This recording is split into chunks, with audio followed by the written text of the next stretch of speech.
আরেকজনের বউ আরেকজনের সাথে ধরা পড়ছে, বিয়ে পড়া দিব। আরে বেটা তুই আরেকজনের বউ কেমনে বিয়ে পড়াবি বেটা? বদমাশ, এটা নিয়ে বিচার। তুই ধর্ম বুঝিস না? তোর বাসায় কোরআন নাই?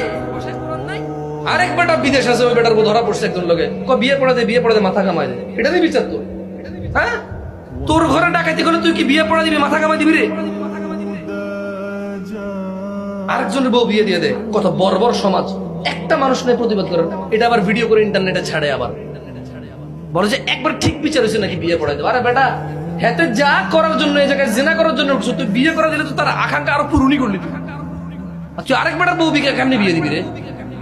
মানুষ মারা গেলে তো ইদ্যুৎ পালন করে 3 মাস 10 দিন, 4 মাস 10 দিন ইদ্যুৎ পালন করে। ওই জায়গায় আরেকজনের বউ কেমনে বিয়ে দিস? ওই বেটা তালাক দিলে তো বেটা ইদ্যুৎ পালন করতে হবে, মানে তারপরে যে বিয়ে।